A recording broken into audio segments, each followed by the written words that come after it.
For this aquafaba chocolate mousse recipe, you will need 1 can of chickpeas.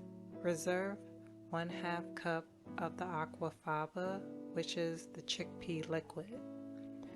1/2 cup of cocoa powder unsweetened, a tablespoon of agave, 1/4 teaspoon of white vinegar, 1/2 cup of almond milk, and 1/2 cup of sunflower oil.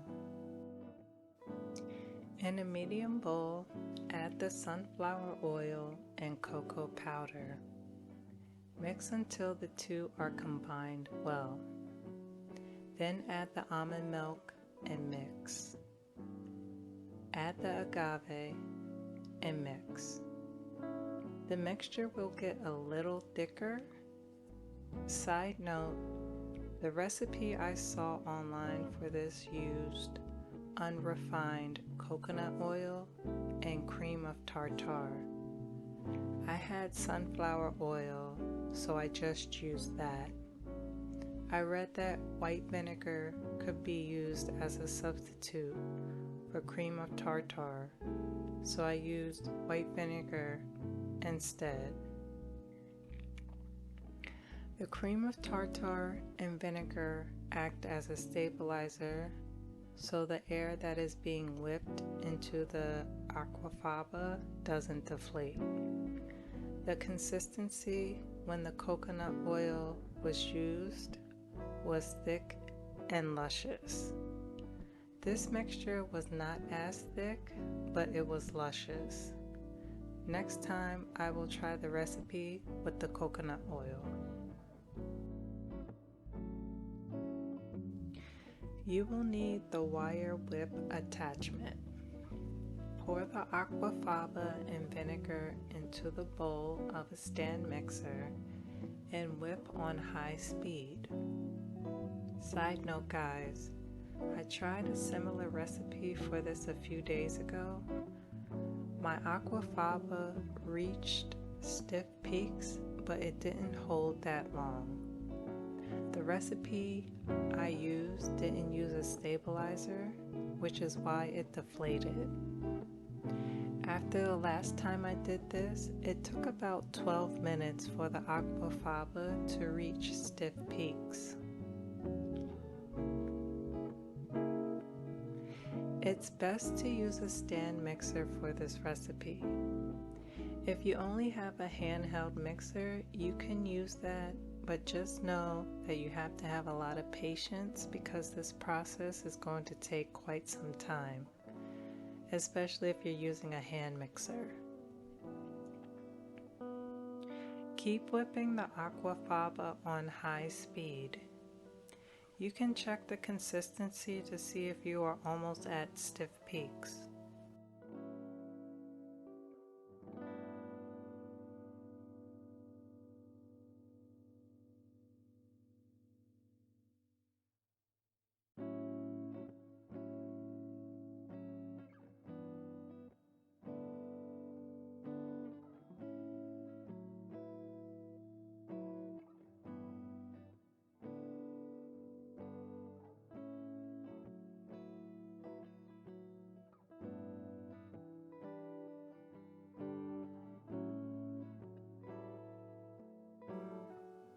Keep whipping, almost there.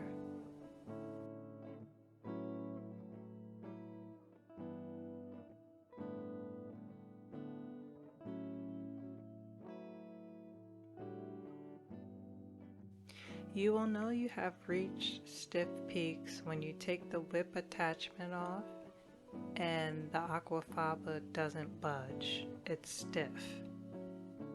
Next, you will add the aquafaba to the chocolate mixture and fold it in.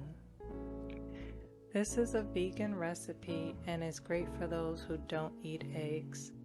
The liquid from the chickpeas, which is called aquafaba, is whipped to stiff peaks. The result is the same as whipping egg whites to stiff peaks. You want to be careful when folding the aquafaba into the chocolate mixture. The aquafaba will make the mixture light and airy, and that is why you have to take your time when folding it in, so you don't knock out all the air you just created. Folding in the aquafaba to the chocolate mixture will take some time. You want to keep folding the mixture in until you see no more white.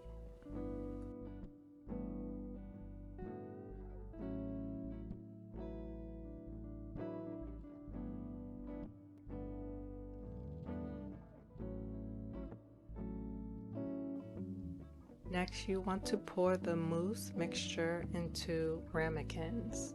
If you don't have ramekins, you can use small bowls, or small glasses could also work.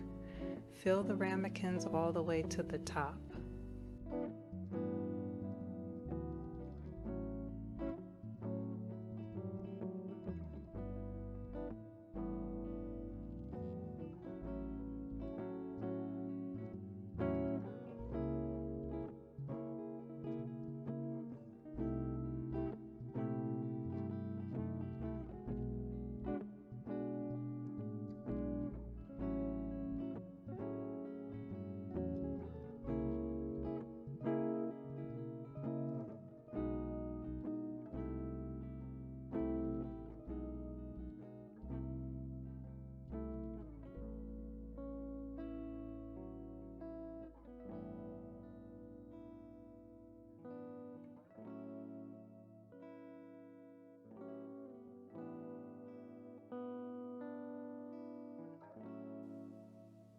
I had 4 ramekins. 2 I filled with just the mousse, and the other 2 I decided to add graham crackers in between each layer for some texture, so this part is not vegan. But there are vegan graham crackers that you can buy if you wanted to add some texture to the dessert.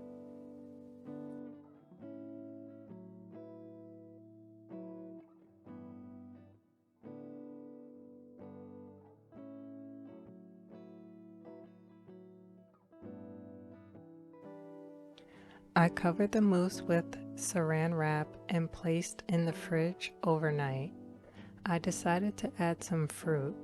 The one with the strawberries is vegan and the one with the blueberries is not.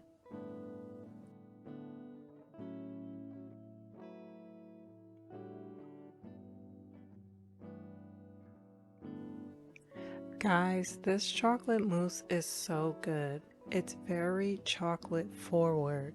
I love chocolate. I didn't add a lot of agave, but if you want your mousse to be on the sweeter side, add more agave. I personally don't like overly sweet desserts, so this is perfect for me. The added fruit on top gave a nice contrast, as well as the graham crackers in between each layer.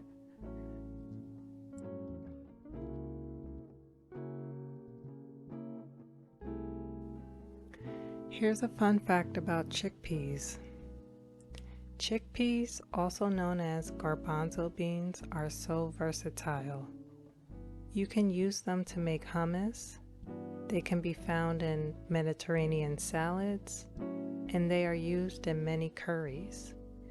Chickpeas originated from Turkey and are thought to be dated back to 9000 BC. Chickpeas are a great source of protein. Just 1 cup of chickpeas is over 40 grams of protein.